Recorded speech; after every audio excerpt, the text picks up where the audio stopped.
Welcome বন্ধুরা। ইতিমধ্যে তোমরা প্রত্যেকেই জানো যে আইনি জটিলতা কিন্তু কেটে গেছে। অবশেষে টেট চাকরি প্রার্থী যারা রয়েছে তারা কিন্তু খুব ভালো খুশির খবর পেয়েছো যে প্রাথমিকে ৯,৫৩৩ জনের কিন্তু প্যানেল প্রকাশ করা হয়েছে। আগামী কিছু দিনের মধ্যেই কিন্তু নিয়োগ হবে এবং এটা কিন্তু আমি নয়, জানিয়েছেন পর্ষদ সভাপতি গৌতম পাল। তো কি রয়েছে বিস্তারিত জানতে অবশ্যই ভিডিও স্কিপ না করে প্রথম থেকে শেষ পর্যন্ত দেখুন। ২০২২ সালের যে নিয়োগ প্রক্রিয়া সেখানে কিন্তু অংশগ্রহণ করেছিলেন অনেক যোগ্য টেট প্রার্থী যারা, তারা কিন্তু পাশও করেন, কিন্তু সেই বিভিন্ন কেস বা জটিলতার জন্য সেই নিয়োগটা আটকে গেছিল। ইতিমধ্যেই সুপ্রিম কোর্ট কিন্তু রায় দিয়েছে, তবে শূন্য পদের সংখ্যা ছিল ১১,৭৬৫, কিন্তু আপাতত ৯,৫৩৩টি পদ পূরণ করা হবে। তো প্রাথমিক শিক্ষা পর্ষদের তরফে দ্রুত শূন্য পদের পূরণের জন্য আবেদন করা হয়েছিল এবং সেই আবেদনটা মান্যতা দিয়েছে সুপ্রিম কোর্ট।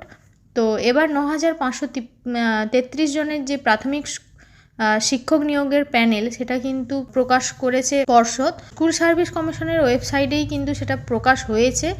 যে প্যানেল তারা প্রকাশ করেছে সেখানে প্রত্যেক প্রার্থীর কিন্তু প্রাপ্ত নম্বর, ব্রেকআপ বা বিস্তারিত সব তথ্যই কিন্তু দেওয়া হয়েছে। সমস্ত প্রাপ্ত নম্বরের ব্রেকআপ দেওয়া নিয়ে কিন্তু আগে অনেক অভিযোগ উঠেছে, এইবারে কিন্তু সম্পূর্ণ দুর্নীতি মুক্তভাবে এই নিয়োগটা হবে বলেই জানা যাচ্ছে এবং সেটা পর্ষদ সভাপতি তিনিও কিন্তু আশ্বাস দিয়েছেন। তো এখন সূত্রের খবর যে আগামী কয়েকদিনের মধ্যেই জেলা থেকে এই প্রার্থীরা নিয়োগপত্র সংগ্রহ করতে পারবে এবং এই নিয়োগপত্র পাওয়ার বিষয়ে তাদের নামের তালিকা রয়েছে মূলত 2014 এবং 2017 সালের টেট উত্তীর্ণরা। 2022 সালে যে বিজ্ঞপ্তি প্রকাশিত হয়েছিল তার ভিত্তিতেই এই নিয়োগের ঘোষণা হয়েছে। জানা গিয়েছে যে আর কয়েকদিনের মধ্যেই কিন্তু তারা সুপারিশপত্র পেয়ে যাবে এবং এই প্রসঙ্গে পর্ষদ সভাপতি বলেন যে 11,758টি শূন্যপদের বিজ্ঞপ্তি জারি করা হয়েছিল।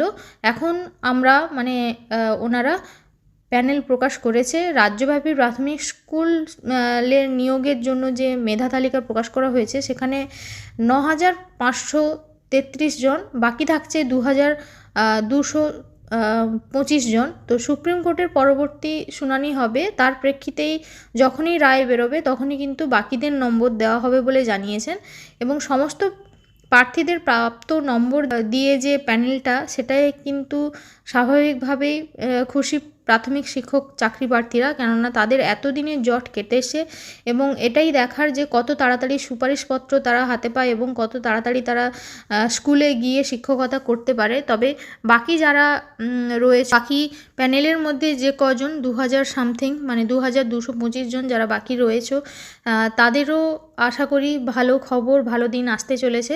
তোমরাও চিন্তা করো না, শুধু একটু অপেক্ষা করো। তো এটাই ছিল আজকের একটি খুব গুরুত্বপূর্ণ আপডেট। এই ধরনের বিভিন্ন আপডেট পেতে, নতুন নতুন নিয়োগের বিজ্ঞপ্তি পেতে অবশ্যই আমার চ্যানেলটিকে সাবস্ক্রাইব করে পাশে থাকতে পারেন। আজকের মতো এখানেই শেষ করছি। ধন্যবাদ।